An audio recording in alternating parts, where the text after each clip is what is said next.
Hello, everybody. It's Wednesday, January 19th.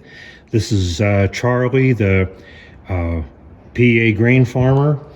I'm here standing up near the engine compartment of my John Deere 4400 combine, and this is the beginning of part two of the radiator fix.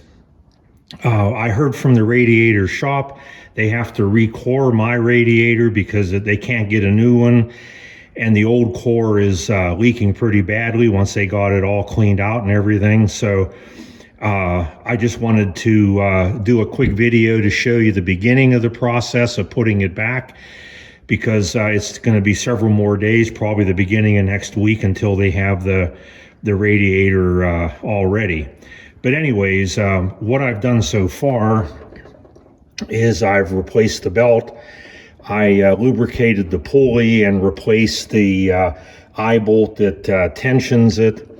And also, just a few minutes ago, I put a new thermostat in here, because when this was overheating, my buddy and I took the old thermostat out, and it was stuck in there so bad that we ended up breaking it to get it out. And removing the thermostat didn't make any difference, so that wasn't a problem. So I had a new thermostat for it on the shelf, as well as a new gasket. So I just unbolted the 3 bolts here and took that apart, put the new thermostat and gasket in, and just got done bolting it together. Now, while we're here, I'll show you a couple other things. First of all, I will have eventually this piece of exhaust to go back in.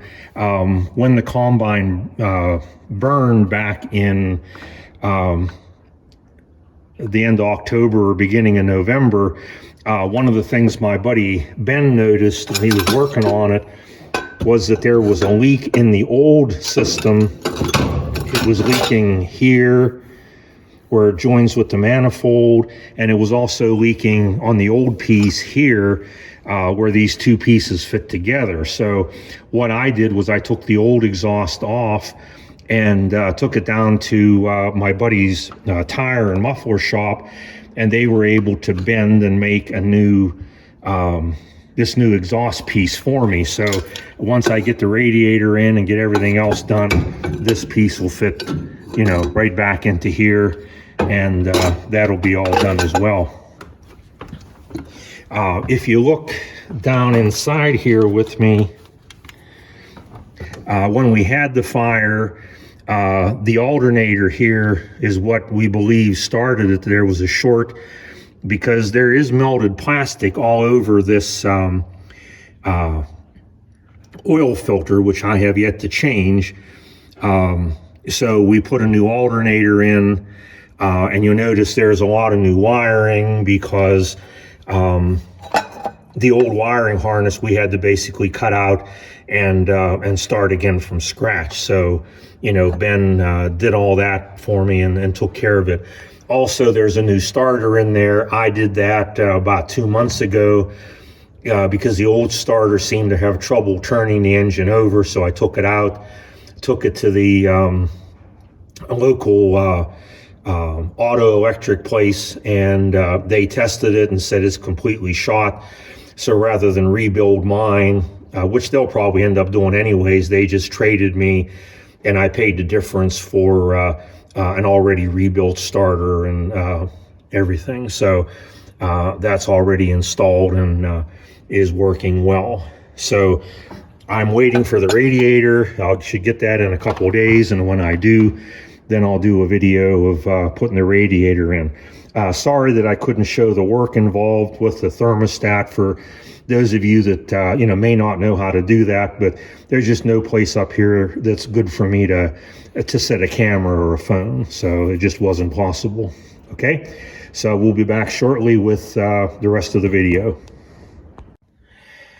While I've been waiting for the radiator to get re-cored, I worked on some other things, one of which was the tachometer cable for the cylinder. And the reason that I had to change that was because when I had the combine fire, back in the end of October when I was harvesting corn. In addition to a lot of the wiring harness, that tachometer cable also burned, and as a result it seized up, and that tachometer wouldn't turn. It was spinning on that little O-ring type belt down below the engine compartment. So while I had everything apart, I thought it was a good time to do this. Here's what the old tachometer cable looked like. You can see that the outside is melted off of it, and this, the metal cable part inside would not turn inside of there, so which is why it wouldn't work. Now, it might seem like that wouldn't be so hard.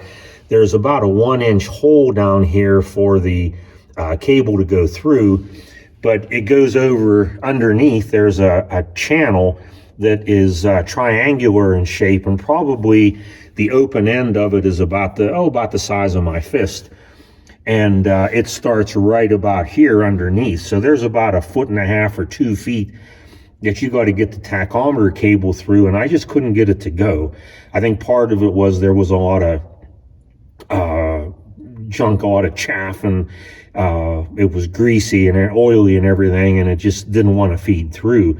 So I tried a number of different things, and it actually took me attempting it a couple different days. I'd get so frustrated that I'd walk away from it, but it took me a couple different days to get that done. But what I eventually did today was I took a piece of 12-2 electrical wire with a ground. I taped this piece of rope to it.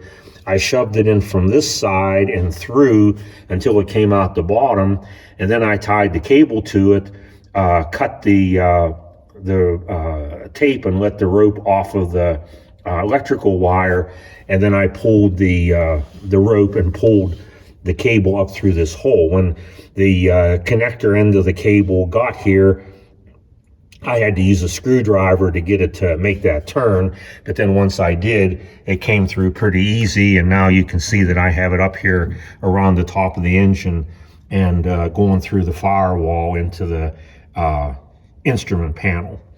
So that's another thing that's done. So now that I have that done, I will put the radiator in. I picked that up today, and this is Monday, January 23rd.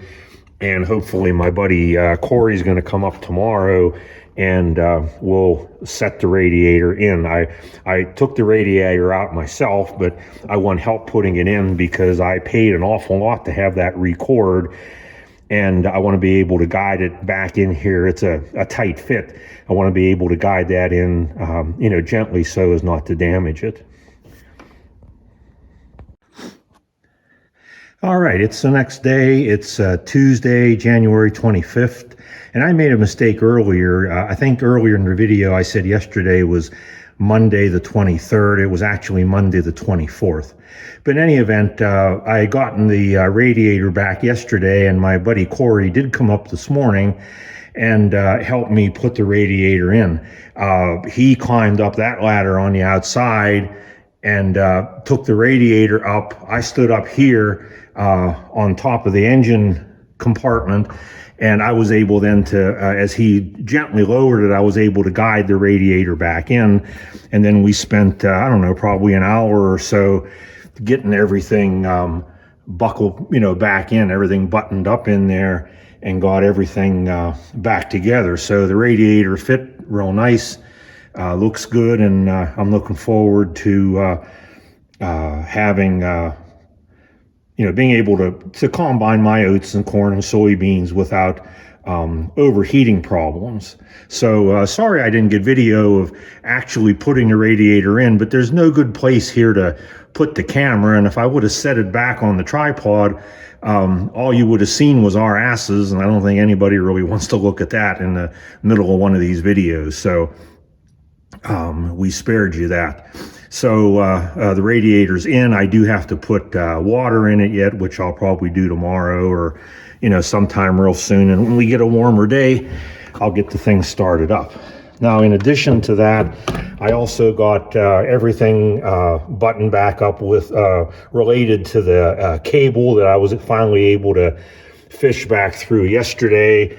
So that's all taken care of. I got the exhaust back on. All right, now we're looking here from the right side of the combine. One of the other things I had to do to wrap this project up was to finish up work related to putting in the new tachometer cable, and all of that took place up there. You can see a couple shining bolts that are kind of sticking out, pointing to the right. Those are the bolts that hold the bracket for that for the tachometer, cylinder tachometer pulley. I had to take all that off so that I could get the tachometer unbolted, because it was screwed on there pretty tightly. So once I did that, I didn't have any problems. So I got that put back on today, got that pulley in place, and I had one of these little O-ring belts that runs that tachometer. I had one of those on the shelf, so I got that put in too. So other than a couple little things, I think we got everything pretty well finished up with this project, and I'm glad, and I'm hoping to have a more trouble-free harvest season this year. So from here in western Pennsylvania in the red shed, this is Charlie, the Pennsylvania grain farmer, saying that I hope you enjoyed this video. If you did, I hope you'll hit the like button. I hope you'll remember to subscribe if you already haven't, and share it with somebody else if you think it's worthwhile sharing.